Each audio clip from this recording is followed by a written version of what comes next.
तो दोस्तों आज है मेरा क्रिकेट ट्रेडिंग लर्निंग सीरीज का डे 3 जिसमें हम बात करने वाले हैं स्टॉप लॉस क्या होता है और लॉस को कंट्रोल कैसे करें। तो चलिए बिना देरी किए हुए वीडियो को शुरू करते हैं। लेकिन उससे पहले जिन्होंने अभी तक मेरे टेलीग्राम चैनल ज्वाइन नहीं किया ज्वाइन कर लो, जहां मैं टॉस के बाद डेली फाइनल टीम डालता हूं, उसके साथ ही क्रिकेट में क्रिकेट ट्रेडिंग करना भी सिखाता हूं। तो सब लोग टेलीग्राम चैनल जरूर ज्वाइन कर लेना। उसके साथ ही मैं आपको कल की अपनी फैंटेसी की विनिंग भी दिखा देता हूँ। तो ये रहे मेरे फैंटेसी के कल के रिजल्ट, जो की मैंने द 100 के मेंस और वुमेन्स के दोनों मैच खेले थे। तो जिनको फैंटेसी क्रिकेट खेलना है वो टेलीग्राम चैनल जरूर ज्वाइन कर लेंगे, वहाँ पे मैं टॉस के बाद फाइनल टीम डाल देता हूँ। अगर आप क्रिकेट ट्रेडिंग करते हो और कभी सोचा है कि भाई लॉस कंट्रोल कैसे करें, तो आज की वीडियो आपके लिए बहुत इंपॉर्टेंट है। क्योंकि क्रिकेट ट्रेडिंग में प्रॉफिट बनाना इंपॉर्टेंट है, लेकिन उससे भी ज्यादा इंपॉर्टेंट है अपने लॉस को कंट्रोल करना, और इसी का सबसे पावरफुल टूल है स्टॉप लॉस। आज हम सिंपल लैंग्वेज में समझेंगे कि स्टॉप लॉस क्या होता है, इसके यूज कैसे करते हैं और बिगिनर्स को कौन सी गलती बिल्कुल नहीं करनी चाहिए। तो सबसे पहले हम लोग बात करते हैं स्टॉप लॉस होता क्या है। सबसे पहले सिंपल एग्जांपल से समझो। मान लो आपने किसी ट्रेड में 1000 लगाए, आपने डिसाइड किया कि अगर मार्केट आपके अगेंस्ट जाता है और आपका लॉस 100 तक पहुंचता है तो आप ट्रेड से एग्जिट कर लोगे। यानी आपका मैक्सिमम लॉस जो है पहले से डिसाइड है 100 रुपए।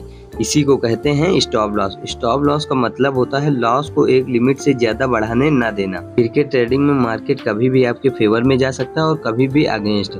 अगर आप बिना स्टॉप लॉस के ट्रेड करते हो तो छोटा लॉस कभी बहुत बड़ा लॉस बन सकता है। अब प्रैक्टिकल एग्जांपल समझो। चलो एक सिंपल एग्जांपल लेते हैं। मान लो आपके पास टोटल कैपिटल 3000 है। अब आप डिसाइड करते हो कि एक ट्रेड में मैक्सिमम 150 या 100 का लॉस ही हम लेंगे। अगर मार्केट आपके अगेंस्ट जाता है और लॉस आपका डिसाइडेड लिमिट तक पहुंचता है तो आप बिना इमोशन के ट्रेड से एग्जिट कर जाओगे।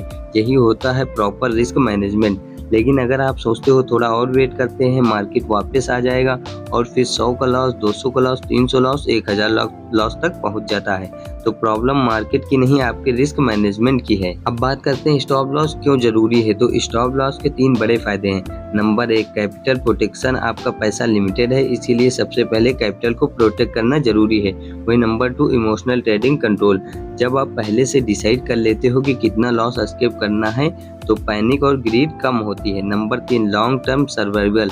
ट्रेडिंग में एक ट्रेड से कोई सक्सेसफुल नहीं बनता। सक्सेसफुल ट्रेडर वही होता है जो लॉन्ग टर्म तक मार्केट और में सर्वाइव करता है, और लॉन्ग टर्म सर्वाइव करने के लिए स्टॉप लॉस बहुत इंपॉर्टेंट है। अब बात करते हैं बिगिनर की सबसे बड़ी गलती क्या होती है। तो बिगिनर की सबसे बड़ी गलती होती है स्टॉप लॉस को बार बार मूव करना।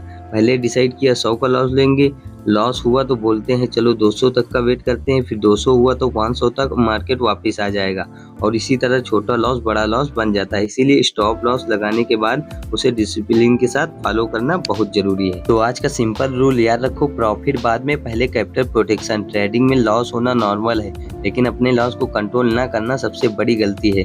अगर आप क्रिकेट ट्रेडिंग के लिए 30 डे सीरीज फॉलो कर रहे हो तो कमेंट करो डे 3 कंप्लीट, और कल मिलते हैं डे 4 में एक और इम्पोर्टेंट क्रिकेट ट्रेडिंग टॉपिक के साथ। और वीडियो पसंद आया तो लाइक करो, चैनल को सब्सक्राइब करो और इसी सीरीज को फॉलो करना मत भूलना।